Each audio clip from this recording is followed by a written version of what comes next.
this cycle, we're having some history lessons. And today I want to talk a little bit about the history of the belt, because very few people really know how that got started, okay? Now, let me begin by saying, and if you've done any other kind of karate before, you see different belts, sometimes different colors, definitely different orders in different schools.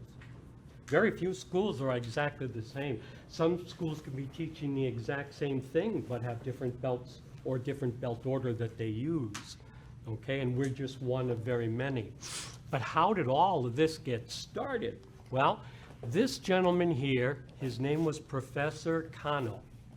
And around 1870s, early 80s, he was training in jiu-jitsu, a real street self-defense art where you throw people, and the idea is to really defend yourself in the real world. Well, he liked that, but he didn't think hurting people was a real important thing. So he took all of that out and invented judo. So if you've ever heard the word judo, and it's an Olympic sport, it's been around a while, he is the gentleman that created that, and it was created from Japanese jiu-jitsu. All right? Well, he opens up a karate studio, and he begins training people in this new art.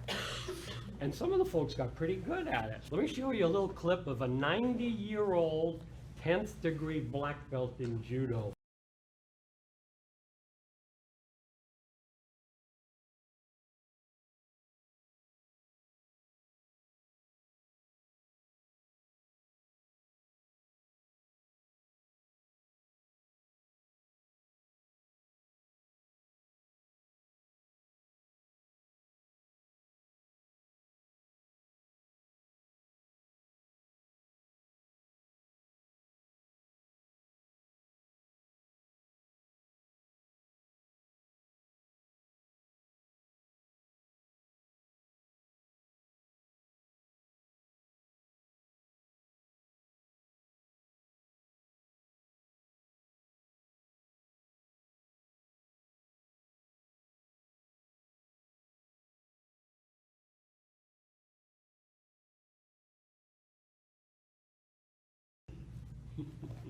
That's Mifune, Grandmaster Mifune. There's all kinds of videos of him online. He's the real McCoy. That's what you're looking at, is a true martial arts master in every sense of the word. You don't get to see them too often, not real ones. Well, again, after a little while, he started noticing, well, we got these senior students and they're doing the stuff really well. Then we got these beginners and they're just sort of learning it. How do we begin telling them apart? So we had two senior students, these guys right here, and in 1883, he awarded them the first black belt.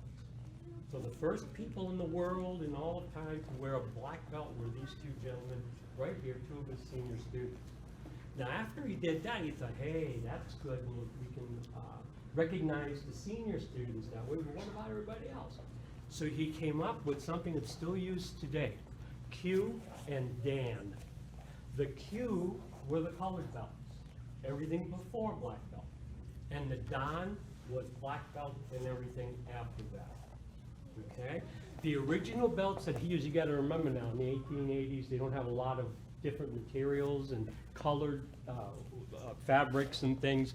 So they used white primarily, they used the light blue to get started. Then the first belt you wore would be your white belt with one stripe. And then you went from white to brown to black. And if you notice, the Q goes downward, 6, 5, 4, 3, 2, 1. And then when you get to Dan, it goes upward. First degree, second degree, third degree, okay? The reason for that is the Shodan, the first black that you get, that's referred to as the beginning. Every other black belt in these traditional arts, they say second degree black, third degree black, fourth degree. Shodan is the first one. They don't use the Ichi-ni or Dan belt. They don't do that because it wasn't meant to be considered anything that you're now a beginner. You have now got a mastery of all the basics. You're ready to start learning the fun stuff, okay? So that's how that kind of all got started.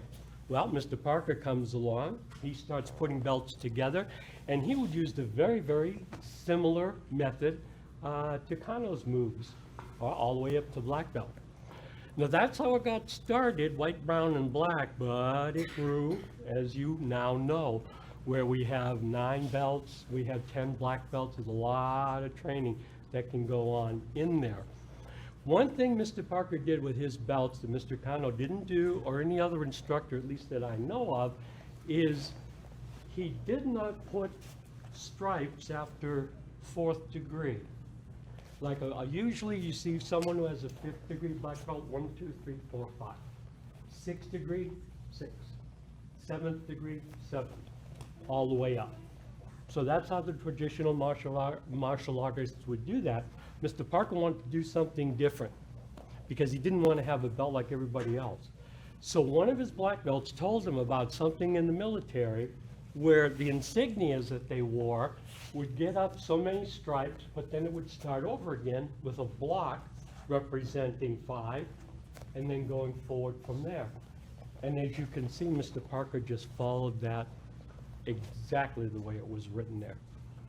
Okay, so the belts and the 5 bar that you see on some of the belts, that came from this little insight he got from one of his black belt students. And then again, in Kempo, when I got my belts back in the early 70s, when I got these belts, it said orange belt, and then next that would be 7th Q. Purple belt, 8th, 6th Q, and all the way down. And that's exactly how, if I could find my old belts, I'd love to see those again, my old certificates. That's how they used to do it back then. Again, coming down, 10, 9, 8, 7, 6, 5, and then going up. Okay, with the whole thing being the Shodan, the one that really, really makes the difference between the beginner, the student, and now somebody who's ready to become the teacher. Okay, and that is the history of where the belts come from. 1883 was the first awarding of belts. Chinese martial arts typically don't use belts, they use sashes. Okay, so you might see yellow sash, purple sash, blue, so forth like that. Okay, Bruce Lee, for example, did a Chinese martial art. Bruce Lee never got a black belt because Wing Chun, the system he trained in, the traditional Chinese art, it's Kung Fu, they didn't have a black belt. They used sashes. Actually, I think they used a series of instructor certifications. So as you got good at something, you were now designated as being able to teach that element of the art. That's what he gave to his students. And that is the history of the belt.